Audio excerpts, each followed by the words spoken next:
Should be sitting here, I'd say. His back. In there. That's on the end of his nose right now. Oh, jeez. That's off the side of his head. Top of his head. Side of his head, he's pushing against it there. Give you a bit of an idea. It's only shin deep water. One thing we do here is we really try to leave our corridor to be crocodiles. Right? A lot of people ask why he doesn't leap out of the water at me. Yeah. He's waiting for me to go stick my face in the water and make a bit of a splash. Yeah. Right? This guy here, not to mislead you in any way, he's 32 years from the wild. We've been playing with him a fair while. Right? Now, because we've been splashing with him for many, many years, a splash like that's not enough to get him to go. Right? He doesn't react. It takes a little bit more of a splash. Fat gut's over there. If I go down and I splash like that, he'll go straight away. You know? So he's a little bit desensitized to it, right? Because we've been, I mean, really, you come down splash and splash and shallow water. Because it only goes to about a metre, knee deep. Actually, I'll give you a little bit of an idea. It's on his back. That's off the side of him there. Yeah. So it's only just knee.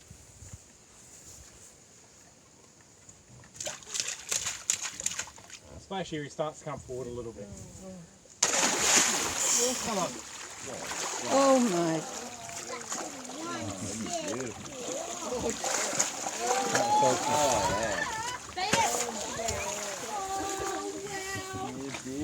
Camera's going to have to focus. Switch it off. I'm recording. So am I.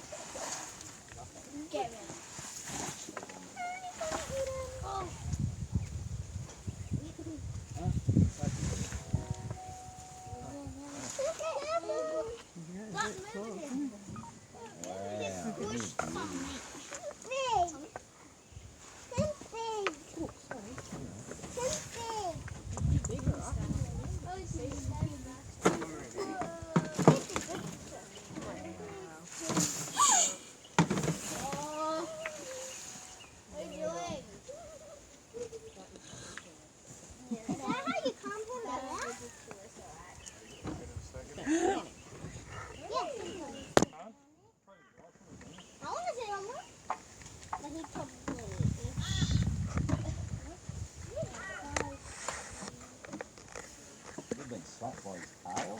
That hurt. Yeah, but what the thing is, like here, just do this. He brings his tail to his head. Yeah. I gotcha. Right? Yeah. They don't use it as a They weapon. don't use it as a weapon, no. Where the money makers are. They're the money makers. Look at that, eh? Get a photo of that. I'm going to take a seat on it if I like. Now, you probably already worked out there is a big misconception out there with the crocodiles that they run fast over a short distance. I've heard that these things are meant to run as fast as a horse for 50 metres. Honestly, doesn't look like it. And really, if you have a look at the anatomy of that animal, it doesn't look like an animal that's designed for speed on the land. No? That's right, they're designed for the water. Okay? Let's look at his length of his leg compared to mine. No? And he's meant to run as fast as a horse of 50 metres. Be a little bit like me sitting here trying to tell you that I'm an Olympic sprinter. You know? Yeah, believe me. Yeah, garbage. What I can use in here is his physical capabilities to my advantage. I know he can't catch me on the land, he's too slight. That's what enables me to be in here with him. I wouldn't be in here if he could run as fast as a horse for 2 metres. Another thing I can use, as you can see, I can sit here on him. Reason I can stand behind him like this, sit on him, is because he's too big, too fat, too old to get around and bite his back leg anymore. Right? He's just not flexible enough anymore. He knows that I know it, so he doesn't even really try. Don't get me wrong, when you first do this with a crocodile of this size and this age, they do try. Eventually they give up though. A little bit back like that fly thing. How many times do you do this before you go, it's a fly? Same with that, he knows you can't reach me. But if I do put something in range, where he can reach, like the bin here, come around here. He's a bit more up. You see? Out of range. In range. Out of range. Put it back here. In range. Out of range. It's really simple as that. Another thing you might notice too, They do bite the bins occasionally. I think you might notice I close his eyes when I walk past. He likes it. See, he can't see it, he's doing nothing. Let him open his eyes though. It's awesome. Do it. I want to do that. He's getting a little bit tired, see? And that's all it is, he can reach there. When I close his eyes though, he can't see it. So he doesn't react. It's very simple. You know? So obviously too, you don't walk past him with his eyes open. Turn around and he'll bite you. So I'm using... Carry a stick and shut it off. That's that right. His eyes are delicate and yours like yours and mine. When they launch these attacks on animals nose to shoulders the size of their drinking, he actually closes his eyes. Because when he bites that animal in the head, with his head he crushes it, nerves kick. If he keeps his eyes open, there may be a chance that the animal's arms or legs or whatever will scratch his eyes out. So he retracts them into his skull for protection. In actual fact, if I put it across his eye like that, you can see he's really starting to pull it down, right? So they close their eyes, pull them down their skull for that protection. So we rub between their eyes like this, maybe tap them between the eyes here, or just to make them keep their eyes closed. And they want us to walk past. Simple as that. It's very simple. Has anyone got any questions before we continue on? Yep. Why not you feed him the biggest leg? Oh, I'm not going to feed him that leg. Why? Because he's not Look how exactly fat he is. Doesn't need one. I think he needs it. Might feed him you. He's hungry. You can see he come out. He was hungry. He wanted something to eat. You know, we give him. We make this guy chase a little bit for it, and because we're trying to get him out, because I want to sit on him and stuff like that. But still, I give him food pretty quickly. I don't make him chase too hard. You know. So I'm manipulating a little bit, but I still try and really leave him have these instincts. I do the splash first to bring him out. You know, like an animal having that drunk. Other than his physical capabilities too, as I mentioned earlier on. Look at that guy's tail. Look at that guy's tail. Yeah, so you just tap him and Yeah, just keep his eyes closed. Right? Sometimes he keeps the other eye open, but over here he can't see anything.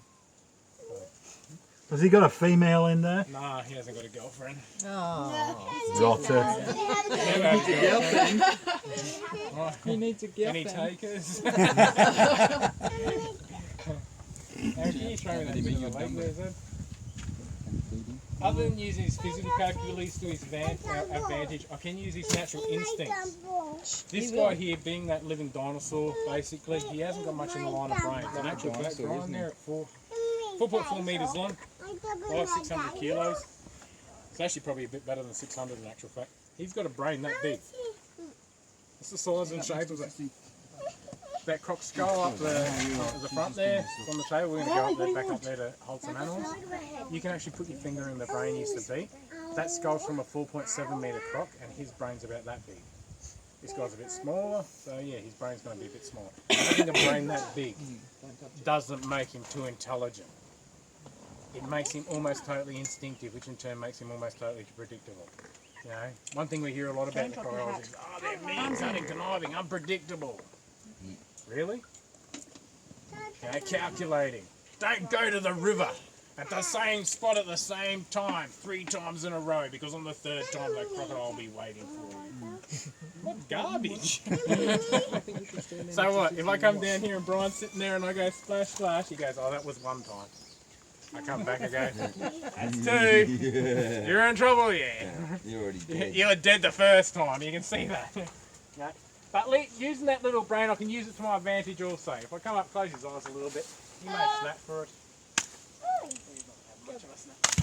There's a little snap there.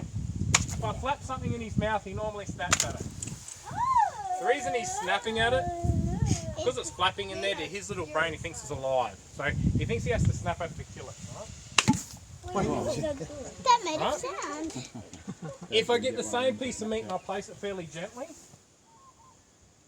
you see he takes it gently.